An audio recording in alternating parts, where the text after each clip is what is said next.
Hello and welcome back to the second part of a two-part series on the construction of my wood-fired oven.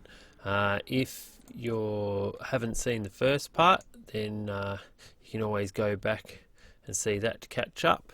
And if you have already seen it and you're returning back to see the second bit, then welcome back. And now we get to see the good part, the construction of the dome. So without further ado, we'll carry on. So here you go, you can see I've started constructing the first the first layer of the fire bricks, and if you look closely you can see these bricks are actually tapered, so they go from widest from the outside and slightly taper in. This is to save on the amount of mortar that you need, because that fire mortar, it's got to be fire rated, is quite expensive. And these ones for the first course are standing up on their side. So yeah, you do that all the way around, and in the middle there you can see this is called the indispensable tool. It's made from an old shopping trolley caster, and it gives me exact placement of every single brick in the entire circle of the oven. So this is a little cheat to make everything perfect. You can see here I worked on this first row into the night. I really wanted to get it done, and it was actually better for me to do it in the winter at night, as long as it obviously wasn't raining, because it gave me more time to play with the mortar and get things to set up nicely. And there we go, first ring complete. So then from here the blocks go the other way, but you'll see that in a second, I guess. Here we go, we're a couple of courses in now, and you can see the indispensable tool working its magic there, starting to taper things up, and everything was setting up very nicely. You can see there's a bag of the heat proof mortar that I use there. I used Davco, and it did the job really well, no problems at all. Nice shot inside the oven showing just how good it can look. It's very well worth spending the time cleaning your oven each time you put a brick on. Don't worry about the outside because that gets covered, but clean your bricks on the inside and you have a lovely finish that you can show off to all your friends and family. Nice angle. Here you go, once again starting to form on the bricks, and once they start getting up this high, they still stick as long as you get the right consistency. You put the indispensable tool with the block there, and within 30 seconds or less it'll hold. So yeah, it's quite surprising. This is just showing how many cuts are involved in some of the bricks. This was one of the arch joining bricks, and 4 cuts on one brick to get it right. I think I had to do it a couple of times. A couple of different bricks got wasted to get it exact, but yeah, some complicated cuts, that's for sure. Moving along, this looks like it must have been late in an afternoon after another day's build. Another layer on. And there we go, it's really moving up now, and I haven't built the arch there as yet. But yeah, I like this shot. Just sort of shows it all coming together. There's another one with the indispensable tool. The way that's sitting there is, by the way, through that tile that you can see there. I just drilled, there's a small hole in the actual floor tile, and there's a small hole in the center of that tile, and then I've just put like a drill bit or something. I think it was a drill bit, so that way that this thing will always stay central. Yeah, so that worked really well. Here's another shot of the old indispensable tool.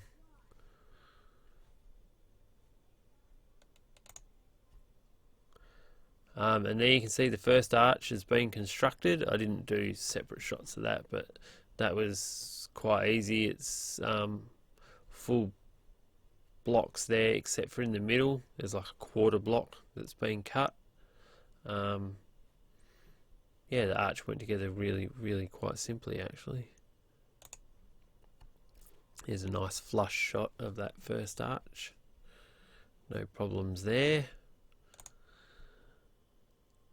And it just shows you that top fourth brick on the arch, how it's cut on that 45 degree to match the first block that goes down on the arch. And you can see there's a good shot of the tiles and the insulation, just to show you the thickness.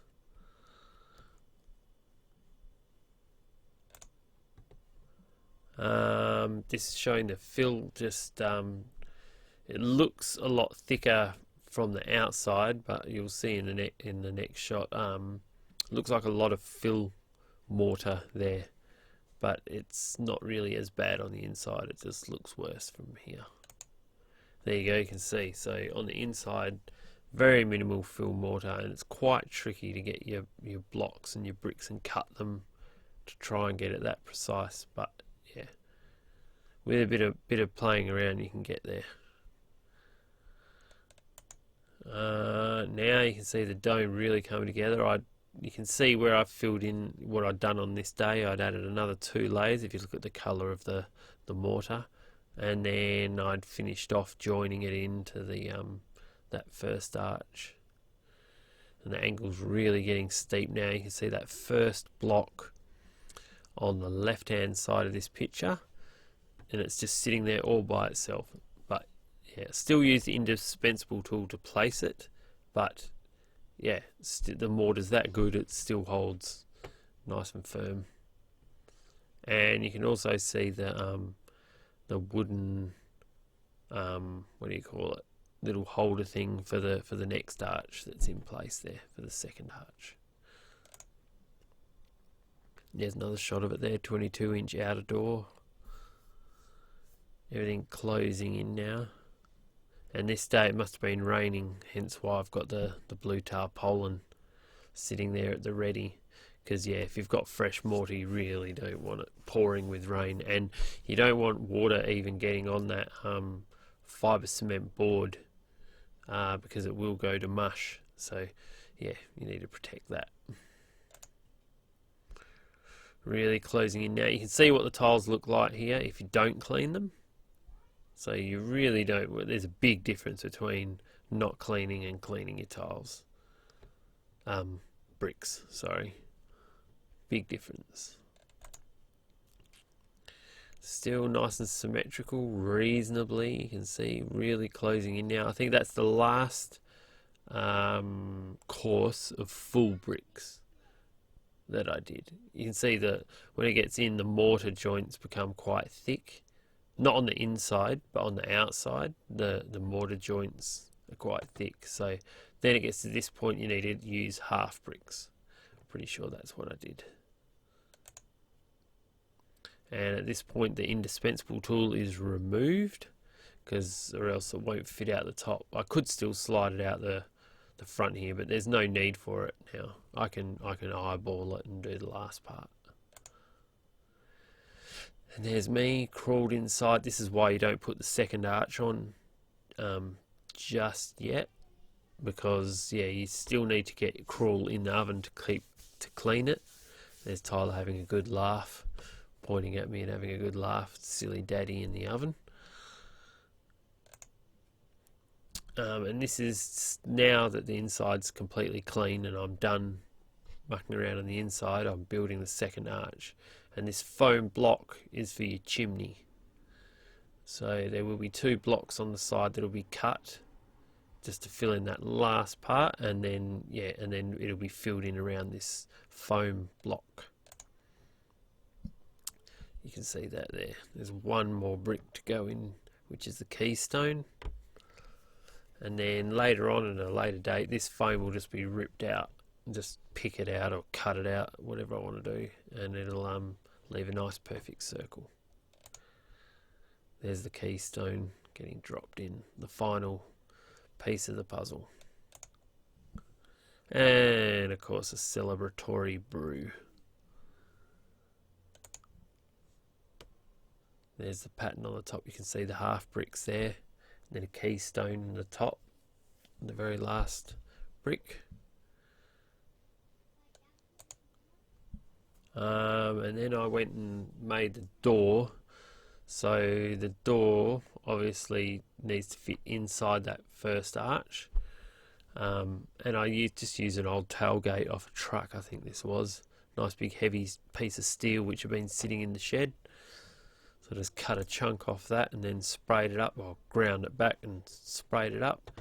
Put a handle on it, and yeah, that does the job really well.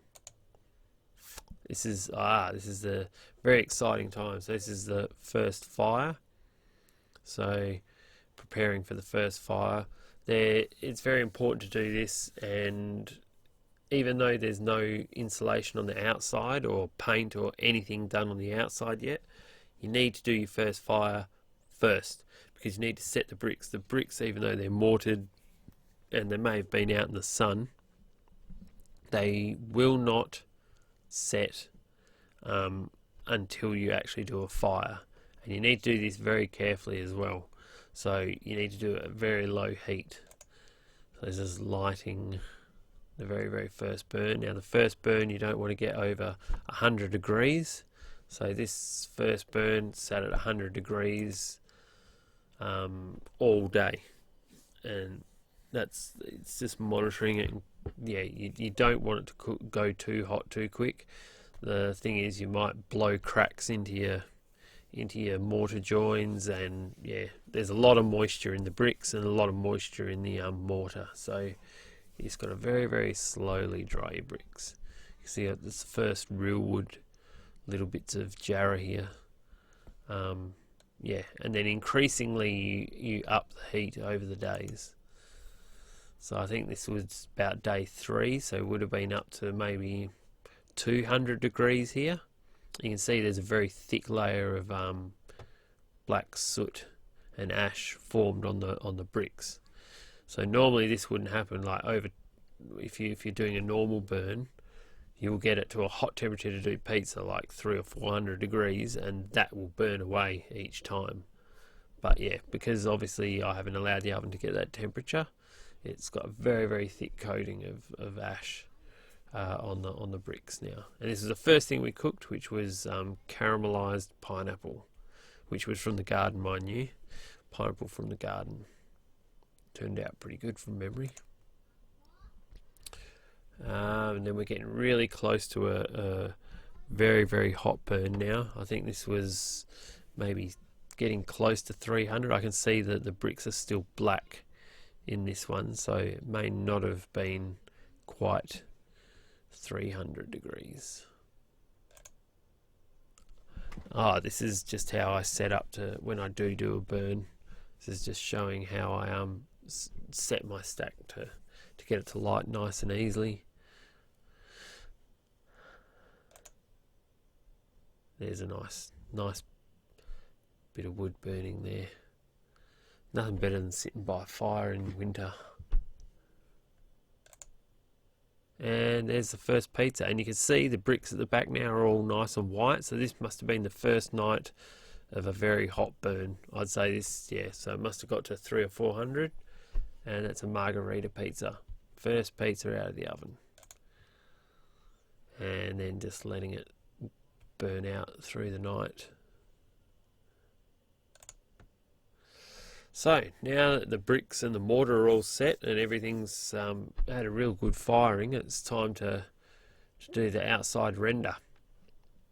So this is the insulation render. It's very lightweight and very easy to apply, but this is the first coat, first of 2 or 3 coats. So we do that and it covers all the outside brickwork, you can see there. And also what you can see there is the first arch I removed there. I wasn't quite happy with how that set up, so I had to remove the arch and redo it again. Yeah, but it turned out good the second time. But you can see here, yeah, the main point of this one is that first layer of render. Then we go over the top of that render with this is a fiber sheet, very similar stuff to that fiber board. It's a blanket, fiber blanket, so we wrap the entire oven with that, and I did it twice. That, like I said before, the thicker the insulation, the better the oven will retain heat. So my oven retains heat for 2 to 3 days, so I can still cook stuff in it definitely 2 days later. So yeah, 2 layers of that, then the chicken wire just to hold it all against the oven. And once again, this is nasty stuff, so you need to have your face mask. Make sure you have that. You can see then this is the next coat of render. I think I did one after this one, but this one I'm trying to get it pretty smooth. See it closing in. There's a little bit of wire up the top left there poking through, so yeah, I definitely would have done another layer over the top of this. And then now you can see the chimney's installed, and that the second arch has been redone as well, and then a bit of insulation up the chimney there as well.